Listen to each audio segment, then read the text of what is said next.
அஸ்ஸலாமு அலைக்கும் வரஹ்மத்துல்லாஹி வபரகாத்துஹு. நண்பர்களே, குர்ஆன் சொல்லும் உண்மைகள் என்ற தலைப்பினை பார்த்து கொண்டிருக்கின்றோம். அந்த வகையிலே அல்லாஹுடைய படைப்புகளை பற்றி பல நூறு வசனங்களில் நாம் பார்த்தோம். அல்லாஹ் சொன்ன எல்லா விஷயங்களும் உண்மை என்பதை இன்றைய காலகட்டத்தினுடைய விஞ்ஞானிகள், ஆராய்ச்சியாளர்கள் எடுத்து சொல்லக்கூடியவர்களாக இருக்கின்றார்கள். பல விஷயங்கள் நம்முடைய கைகளில் இருக்கக்கூடிய செல்ஃபோன்களில் அறிந்து கொள்ளக்கூடிய பாக்கியத்தை அல்லாஹு தஆலா தந்திருக்கின்றான். கூகுள் பேகளின் மூலமும் யூடியூபுகளின் மூலமும் அல்லாஹு சொன்ன அந்த படைப்பினங்களை பற்றி தெரிந்து கொள்ளக்கூடிய பாக்கியத்தை தந்திருக்கின்றான். அந்த அல்லாஹ் யார் என்பதை கண்டிப்பான முறையில் ஒவ்வொருவர்களும் அறிந்து கொள்ள கடமைப்பட்டிருக்கின்றோம். அந்த வகையிலே 2வது அத்தியாயம் 255வது வசனத்திலே அல்லாஹு தன்னை பற்றி சொல்லி காட்டுகின்றான். இது அல்லாஹை தவிர வேறு யாருக்காவது பொருந்துகின்றதா என்பதை படித்து சிந்தித்து என்னை வணங்குங்கள் என்பதாக சவால் விடுகின்றான்.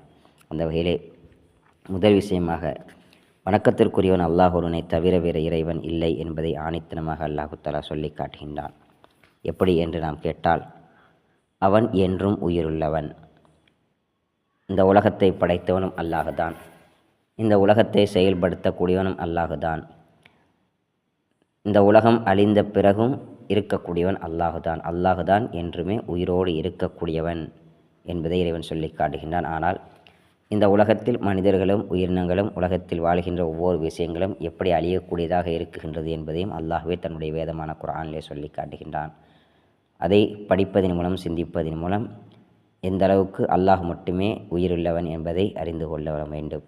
ஏனென்று சொன்னால், இந்த உலகத்தில் மனிதனுடைய வாழ்க்கையை பார்க்கின்றோம்.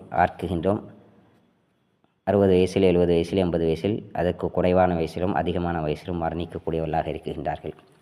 உயிரினங்கள் ஒவ்வொன்றையும் பார்க்கின்றோம். சில காலகட்டங்கள் வாழ்ந்து அழியக்கூடியதாக இருக்கின்றது. மரம், செடி, கொடிகளை பார்க்கின்றோம்.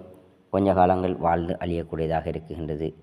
சூரியன், சந்திரனுடைய செயல்பாடுகள் எப்படிப்பட்ட நிலையில் எப்படி அழியக்கூடியதாக இருக்கும் என்பதையும் அல்லாஹ் தன்னுடைய வேதமான குர்ஆனிலே சொல்லி காட்டுகின்றான். இந்த உலகம் எவ்வாறு அழியப்படும் என்பதையும் சொல்லி காட்டுகின்றான். எக்காலம் என்ற ஒரு ஒளி எழுப்பப்பட்டு விட்டால் உலகத்தில் உள்ள அனைவர்களும் அழிந்து விடுவார்கள். உலகத்தில் உள்ள எல்லாமே அழிந்துவிடும். மறுபடியும் அந்த எக்காலம் ஓதப்பட்டு விட்டால் மறுபடியும் மனிதர்கள் அல்லாஹ்விற்கு முன்னாடி நிற்கக்கூடியவர்களாக இருப்பார்கள் என்பதை அல்லாஹு தஆலா தன்னுடைய வேதமான குர்ஆனிலே சொல்லி காட்டுகின்றான். இன்றைய காலகட்டத்தினுடைய விஞ்ஞானிகள் இந்த உலகம் அழியக்கூடியதாகவே இருக்குகின்றது என்பதை எடுத்து காட்டுகின்றார்கள். அப்போது அல்லாஹ் ஒரு மட்டும்தான் உயிரோடு இருப்பான், மற்ற எல்லாம் அழிந்து விடுகின்றது என்பதை இன்று குர்ஆனிலே படிப்போம், சிந்திப்போம். அல்லாஹ். அஸ்ஸலாமு அலைக்கும் வரஹ்மத்துல்லாஹி வபரகாத்துஹு.